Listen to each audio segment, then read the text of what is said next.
Rebonjour, alors nous nous retrouvons aujourd'hui lundi 27 avril pour démarrer un nouveau chapitre, l'avant-dernier chapitre du programme, chapitre de probabilité, où nous allons rester sur les lois donc continues à densité, comme on a vu donc la loi normale avec la fonction de Gauss.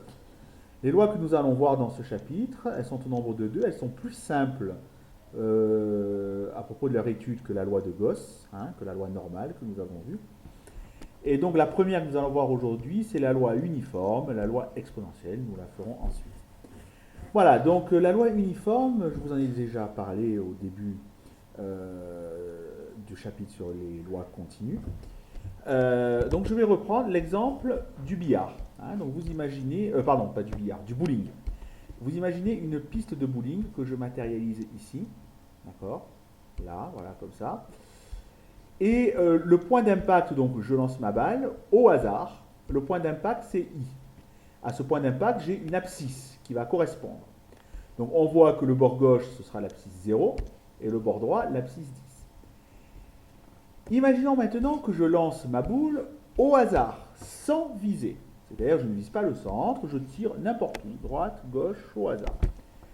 Donc le point d'impact, il va osciller, l'abscisse du point d'impact, c'est une variable aléatoire, parce que c'est du hasard, elle va osciller entre 0 et 10. Donc avec GeoGebra, avec F9, je peux avoir un point d'impact choisi de manière aléatoire entre 0 et 10, sans aucune préférence en fait. Donc là par exemple, je suis entre 0 et 1, je dois être à 0, alors, je ne sais pas si vous voyez, oui, l'abscisse, elle est ici, c'est 0,42. Attention, 0,42, c'est une valeur approchée. Donc, si je relance, voilà, là, je suis presque à 8, je suis à 7,94.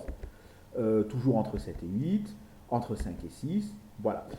Donc, puisque pour les abscisses entre 0 et 10, il y a une infinité de possibilités, la probabilité de tomber exactement sur une abscisse, par exemple sur 5, elle est de 0.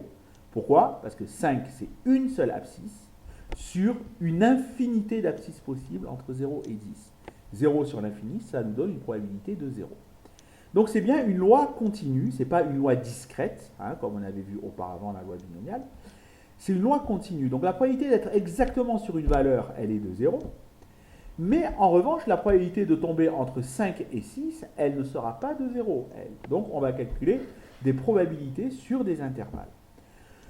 Ici, puisqu'on ne vise pas, on peut très bien imaginer que si on partage notre piste de billard en 10 bandes identiques, 0, 1, 1, 2, entre 2 et 3, entre 3 et 4, chaque bande a la même probabilité d'avoir l'impact de la boule.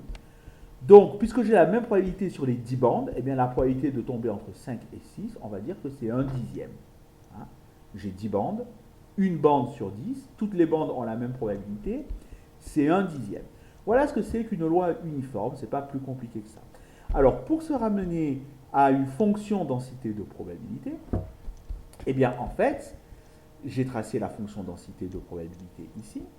Il faut, n'oubliez pas que l'aire totale, c'est-à-dire l'intégrale de 0 à 10, puisque c'est toutes les abscisses possibles, de ma fonction densité de probabilité, ça fasse 1. Eh bien, si l'aire totale fait 1, ça veut dire que, effectivement, l'ordonnée de ma droite, c'est une droite du type y égale c, ça va être 1 dixième. D'accord? Puisqu'en prenant y égale 1 dixième, donc si je prends 1 dixième ici pour largeur de bande, pour faire l'aire totale, on va faire 1 dixième fois 10. 1 dixième fois 10, ça fait bien 1. Voilà. Donc si je complète le cours, vous voyez que la fonction densité de probabilité, c'est une constante. Pourquoi? J'ai la même R entre 0 et 1, entre 1 et 2, entre 2 et 3, entre 3 et 4. Donc la fonction est constante. Donc, en fait, la probabilité d'être dans un intervalle, ici, ça dépend que de la longueur de l'intervalle. En gros, la probabilité d'être entre 5 et 6, ça va être 1 sur 10, 10%. Mais la probabilité d'être entre 5 et 7, ça va être 2 sur 10, 20%. La probabilité d'être entre 5 et 8, ça va être 3 sur 10, puisque j'ai 3 bandes. 3 sur 10, 30%. Voilà. Donc, la probabilité ne dépend que de la largeur de votre intervalle. Donc la fonction densité de probabilité, la formule elle est simple, c'est la fonction constante f de x égale 1 sur b moins a. Alors bien entendu, on a une loi définie sur l'intervalle AB. Si je suis sur 0,10, c'est 0 qui joue le rôle de A, B qui joue le rôle de 10. Donc 1 sur 10 moins 0, ça fait 1 dixième. Cette fonction que j'ai tracée là, elle a pour formule f de x égale 0,1 égale 1 dixième. Pour que l'air total, 0,1 fois 10, ça fasse bien. Voilà. Alors ensuite, la probabilité d'être entre les abscisses alpha et bêta, on va faire la largeur de la bande de alpha jusqu'à bêta, c'est-à-dire bêta moins alpha, sur la largeur totale, c'est-à-dire, puisque la loi est définie sur AB, sur B moins A. En gros, si je veux la probabilité d'être entre 5 et 7, ben je compte le nombre de bandes.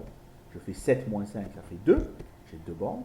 Sur la totalité, donc ça c'est bien bêta moins alpha, sur la totalité, c'est-à-dire 10 moins 0, en tout j'ai 10 bandes.